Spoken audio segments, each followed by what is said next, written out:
Everything is always okay. Everything is always okay. Everything has never not ended up being like relatively okay. Even if it's not perfectly okay now, it's more okay than it's been, and it's going to be more okay in the future. You know this gal keeps swallowing her anger and sadness, letting it bubble up inside like a dropped can of Pepsi Max. But unlike Pepsi Max, this girl's breaking point isn't when an unsuspecting YouTube gal unknowingly opens the can and unleashes the force of the entire Squirrel Squad straight into her poor nostrils. Her breaking point is when the barista accidentally forgets the caramel drizzle on her macchiato, and she absolutely flips on the guy in an epic moment of racial slurs, name-calling, and enough threats to have her cancel party trending on Twitter faster than you can say, "Stay positive."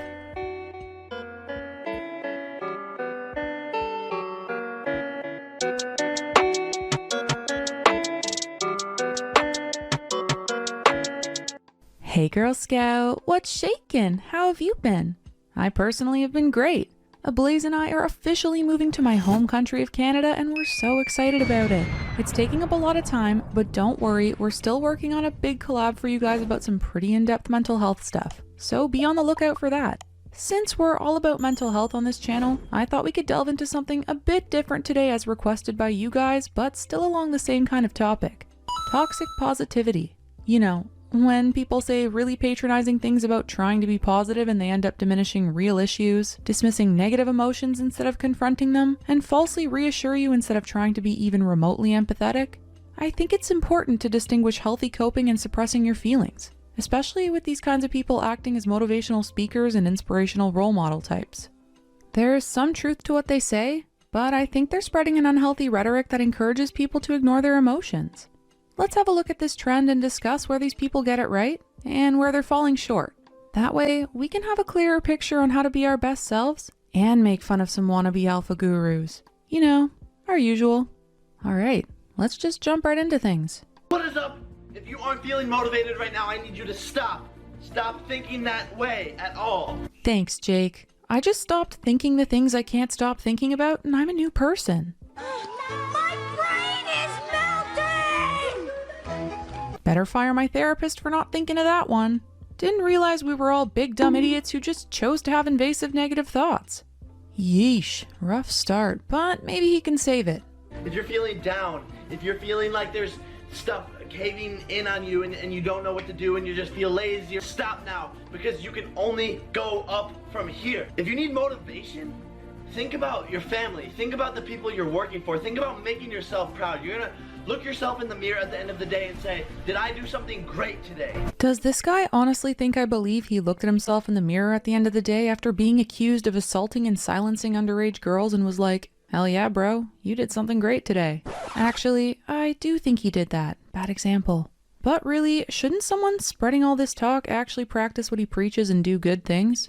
Or at the very least acknowledge that he's got a weird family dynamic and inflated self-image that means he can do shitty things and feel pride and get congratulated when most normal human beings won't? Some people actually strive to make the world a better place and aren't just here to step on others without shame for a bit of coin. His definition of doing great seems a bit warped, and while I can kind of agree with doing things that make you proud, I don't think you should exactly follow the teachings of a guy who's proud of himself despite causing pain and suffering to a lot of people. And a lot of you probably don't know where to start, but all you have to do is work hard.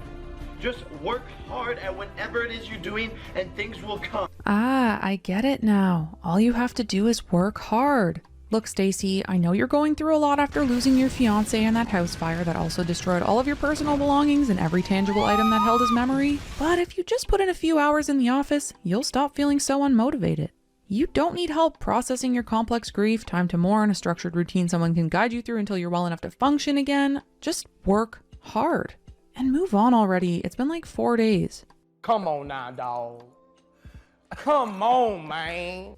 Grind every single day, because there is a kid around the corner who might be working harder than you. You're gonna take the kid and you're gonna kill him. Now get up, stop watching this video. Don't have to tell me twice, Jake. Home run. Yeah, nothing like comparing yourself to people doing better than you to get out of your funk. Who cares if that kid has more support, has had more time to overcome his challenges, and is in a better place than you? You should be better than him. You should want to kill him, apparently? because that's a normal instinct to have about someone doing better than you and it's totally not repressed anger. It's nice to have people to look up to and inspire you, and it's nice to have perspective when you're stuck in a loop of cynicism, but comparison is the thief of joy.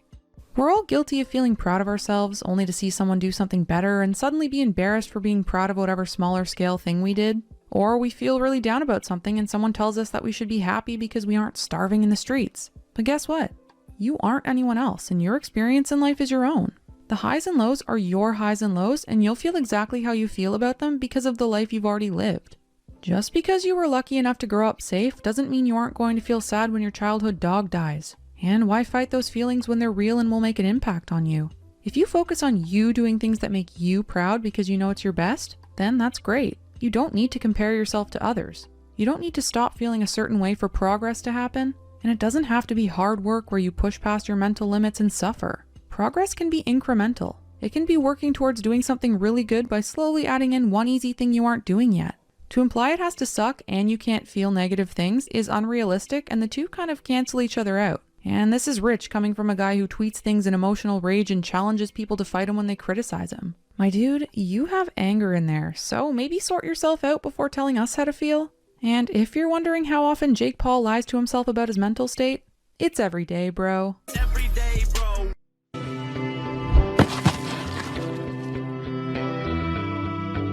I don't believe in depression. I cannot become depressed. Bam. No matter what the worst thing that could possibly happen to me on earth, I will feel sad, but I will recover and I will not become depressed because I don't believe in depression. If you're in an old haunted house, right? You have two people in two haunted houses. One believes in ghosts and one doesn't. You hear some noise in the night. The wind blows, right? The man who believes in ghosts is like, oh no, a ghost. Now he's scared, right? He wants an exorcist. He can't sleep. He's scared about ghosts. He's paranoid. The guy who doesn't believe in ghosts goes, wind, whatever, goes back to sleep. Do you understand that it's the belief that gives it power? Right. If you don't believe in ghosts, the ghosts can't hurt you. If you don't believe in depression, you can't become depressed. And I refuse to believe in something that's going to weaken me. Why would I believe in something that's going to weaken my ability to deal with problems in life? So let me get this straight. You don't believe in a chemical imbalance in the brain, and so that means it can't affect you? Okay. I don't believe in paying my rent. I'll be sure to show my landlord your TikTok if they try and evict me and bring me to court. If that doesn't work, I'll just tell the judge I don't believe in the law. And when they send me to jail, I'll just say that I don't believe in prison. And then when that doesn't work, I'll have a few years being locked up to spend time pretending reality doesn't exist like you do. Good thing you don't believe in ghosts, because that means my video will never affect you and the only thing you'll be haunted by is your past when you realize some things might just be out of your control and you missed the mark with this one. Let me present an alternative. Once upon a time, I tried to believe ADHD didn't really exist and that it was completely curable and just a bunch of excuses for being lazy. You know what happened? I felt so much worse because I was beating myself up about feeling a certain way, getting mad at myself for having motivation but not being able to act on it, and telling myself I did not need a diagnosis or medication because I didn't want to make excuses or take the easy way out with a pill when I should be able to overcome it alone. I told myself I just needed to keep trying to figure out the answer because it was something I was or wasn't doing that made me this way. I fought against how I felt and tried to shut it down because I didn't want to feel those feelings. Well, guess what? I let it all build up, watched my potential become wasted, and finally broke down because I knew there was something stopping me from being myself and holding me back. I finally allowed myself to accept that I felt awful and down, that I needed help because there was something wrong I couldn't fix on my own. And so I got diagnosed and treated. And my medication has fixed every issue I tried to tackle for years because my brain doesn't work normally and it needs help regulating itself. I'm not saying you need medication to even help yourself. But if you feel like something's wrong and you're trying to work on it as hard as you can and it's still impacting you, then don't dismiss it as fake and keep telling yourself that you'll manage and that what you're feeling isn't real and whatever this guy's saying. Pretending something doesn't exist doesn't make it go away. It'll only make it louder because it's asking for attention so you deal with it. Not naming it despite feeling it doesn't mean it doesn't exist. And for the record, having depression is something you can overcome. So I don't know why he's making it out to be some death sentence where if he ends up having it, he'll never overcome it. Who knows what's going on in that shiny head of his. Get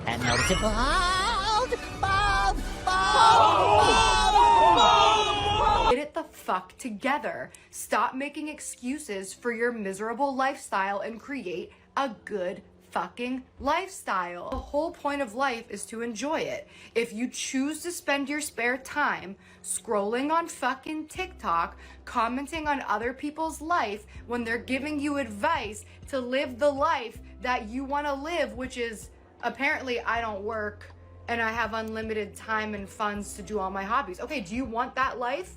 Then fucking follow my advice. Now, correct me if I'm wrong, but don't you cry on your socials and talk about how much of a victim you are even though you're directly responsible for the shitty things you do? 朋友是一个坚韧不拔的纪录片，在香港这座城市的摄剧。 Don't you get involved in other people's lives when they didn't ask you and stir the pot? And don't you spend copious amounts of time on TikTok yourself, seeing as you post consistently to the platform? That does it all. I can't begin to let you know just what I'm feeling. And now the red one makes me fly. Oh no, sorry. Maybe I'm talking about Trisha Paytas, but I am pretty sure you're always grieving about your life online and saying you're sad. I mean, your self-named TikTok handle is Trauma Queen, so this sudden change is a little bit hypocritical. Listen up! This advice is about to change your life! I have the ick. This tip is not just for overcoming depression. This is gonna get you excited to wake up every day. It's 10:30, I just got up. Neither here nor there! Bitch, you gotta get a hobby. Bitch, better get a hobby! A lot of them. Just one at a time, but in your head, if you have so many hobbies that you're excited about, do you ever scroll TikTok and go, I wanna do that? I just saw a guy make a rug. He just made it. That's awesome. He just has like a little rug studio. I think it was in his house. I want to set up a little rug making studio in my house. That is fucking sick. I want to write murder mystery novels because I'm really, really paranoid. And the scenarios that I come up with in my brain are bestsellers. Timeless fucking classics. How can I possibly be sad when I haven't even started my Nancy fucking Drew era yet? How can I be sad when I've never made a fucking rug yet? I haven't started crafting jewelry yet. Sure as fuck have not tried any water sports, and I sure as fuck never will, but you might want to. You're sitting there depressed. You've never gotten on a jet ski, and you want to? You got nothing to live for? You've never jumped out of a plane? I'm not gonna do it. You might want to do that though. You're sitting here like, I don't want to live, and you want to parasail and you've never Go parasail! I think I'm not gonna be a fucking gourmet chef. I got a lifetime left of hobbies. Get you a hobby, you'll never be sad again. The things she's saying are not only unhelpful, but very uneducated. Telling someone they have so much they can do in life and they shouldn't be sad is really cringe, especially when people with depression oftentimes don't have it in them to do even the most basic of things. How can you be sad when you have so many hobbies you can do? Well, maybe because they can't even get out of bed to brush their teeth and so they're even more down about their lack of motivation? Telling people to think of all the things they could be doing and aren't is so invalidating and naive to the realities of mental health. You do have things to live for, and can do anything you want, but for many people with depression, they have to work up to completing basic tasks again before they're able to start pushing themselves to doing new things. And being sad and being depressed are two different things, so she's making it out that being sad means you're depressed, which isn't true and makes light of a clinical illness. And for a girl who is very vocal about having ADHD, she should know firsthand that a lot of people with ADHD have impulsive thoughts and behaviors that do lead to them jumping from hobby to hobby, never finishing something to completion, and always on the hunt for the next hit of dopamine. Because I have ADHD, and because I didn't want people to know that I'm kind of intense and weird. And she should know how it feels to be so earnest in starting something new, losing interest seemingly overnight, and feeling awful about yourself for never seeing something through to the end. Or even having such bad executive dysfunction that you have all these hobbies you want to try, get overwhelmed, and have your brain shut down before starting any to cope with the lack of self-regulation. To tell people what to do to be happy when she may very well be experiencing that initial dopamine rush means it will end badly for a lot of people, won't work at all, and is misleading. Pro tip: if someone's mood has changed drastically seemingly overnight and they try to give you advice on how to be happy, take it with a grain of salt. You don't know if they're experiencing mania from a mental illness, how sustainable their techniques are, or if they're straight up lying about their feelings because they bought into toxic positivity. Long-term success happens through sustainable goal setting, is often incremental, and isn't linear. You'll have dips and climbs on a day-to-day basis, but overall you'll look back and see progress. And again, you're allowed to feel sad once in a while. Feel it, acknowledge it, and that the circumstances suck. Give yourself some time to process it, and then figure out your plan to move forward. If you try to skip to the last step, those first steps are only going to be delayed and will come in between you and your goals. Don't listen to Gabby, or else we'll all be subject to a video of her crying because people called her out for the terrible advice, and she'll tell us all, maybe I'm the monster. What if I'm the monster? Start practicing non-attachment. Whatever's meant to be will be. Whatever's gonna stay is gonna stay. Whatever's gonna leave is gonna frickin' leave. Don't chase anything. Let it flow.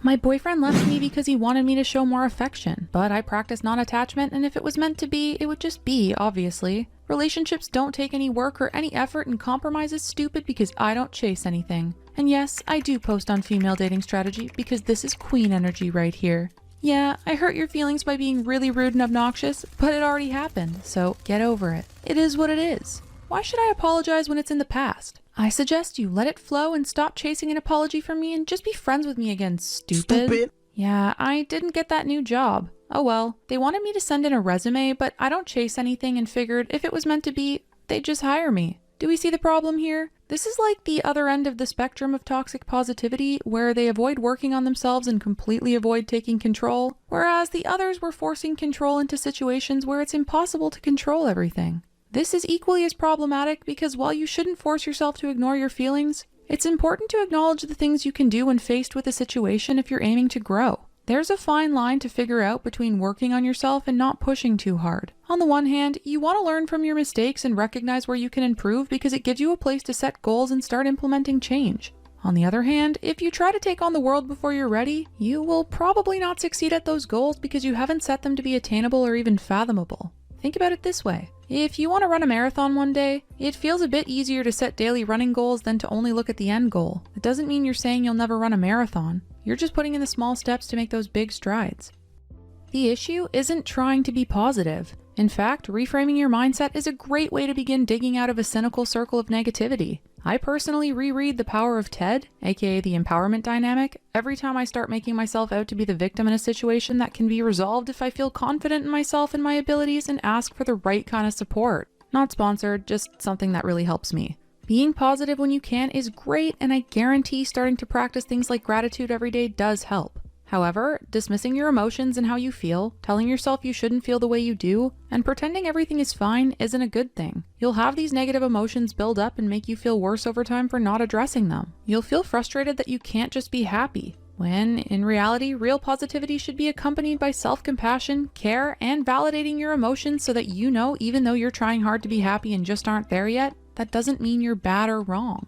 Ignoring the bad in the world doesn't make it go away. That's why we have people protesting against things they think aren't right in the world instead of completely ignoring them. Change happens when we face the problem. And this applies on large and small scale. We owe it to ourselves to treat ourselves the same way as we would an issue we care about, because you matter most to yourself in this life. Things aren't black and white. You can acknowledge the bad in a situation and still find the good in it. You aren't wallowing in sadness for thinking something sucks. As long as you're not being consumed by negativity and are trying your best, that's gonna help. I'll say it again. Try your best. Your best changes every day, and some days you'll complain about the wall bumping into you and how unfair it is, and some days you'll be able to overcome even the most devastating news by finding the good in it. Your best is good enough. Ignore all the influencers telling you you should be happy, you shouldn't be upset over life being unfair, and blah blah blah. For all you know, they're miserable offline. They might complain in real life more than you do. They might have sadness building up inside them, waiting to all spill out at once at any given moment. And they might look at their life situations and self-victimize for things you already are able to overcome. Or maybe they aren't, but they're in their 30s and have 15 more years of life experience than you, so they practice for a lot longer to get skilled in that mindset. You don't know. So don't focus on what they're saying you should be like. Focus on your own journey, setting your own goals, doing your best, and that's the most positive thing you can do. And know that if you're doing your best, I'm proud of you for it. So those Sigma male grindset crypto NFT life coach MFs can suck it. If you agree with this and want YouTube to spread this video through the algorithm, then please like, comment, subscribe, hit the bell, and make them know it. Consider coming over to my Discord to chat with me there so we can pick each other's brains on this type of thing, and also share awesome recipes and cat pictures, obviously. And please, let me know what else you want to see from me. I'm starting to take on more video requests, so there's a good chance that I'll pick your idea if it goes with the theme of the channel. And that's all from me. Hope you all have an amazing day, and I shall see you all in the next video. Peace out, Girl Scouts. Thanks for watching.